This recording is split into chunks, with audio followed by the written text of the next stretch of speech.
सुरुवातीला एक महत्त्वाची बातमी। पंतप्रधान नरेंद्र मोदींनी काळ्या पैशावर केलेल्या सर्जिकल हल्ल्याचा सकारात्मक परिणाम पहिल्या 2-3 दिवसातच दिसायला सुरुवात झाली आहे। राज्यातल्या नगरपालिका आणि महानगरपालिकांमध्ये थकलेला मालमत्ता कर भरून 500 आणि 1000च्या नोटा खपवण्यासाठी एकच गर्दी उसळली आहे। काल संध्याकाळी कर भरायला आलेल्यांकडून 500 आणि 1000च्या नोटा स्वीकारण्याचा आदेश राज्य सरकारने दिला।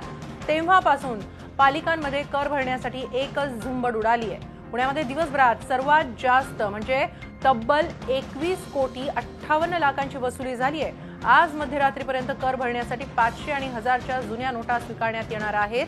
त्यामुळे केंद्राच्या निर्णयामुळे वर्षानुवर्ष थकलेल्या करांचा भरणा झाल्याने पालिका मालामाल होताना दिसतायत। कोणत्या महापालिकेने किती कर वसुली केली आहे ते एकदा पाहूया।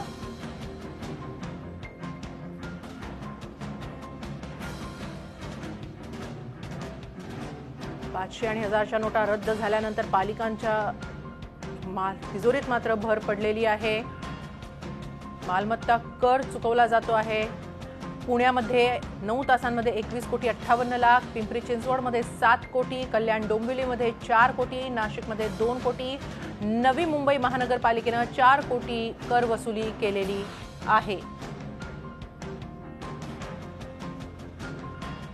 पुण्यामध्ये सर्वात जास्त वसुली झाली आहे। तर त्या पाठोपाठ आपण पाहतो आहोत आणखी महानगरपालिका। नांदेड 1 कोटी 70 लाख, उल्हासनगर 1 कोटी 3 लाख, वसई विरार 2 कोटी 40 लाख, नागपूर 1 कोटी 10 लाख।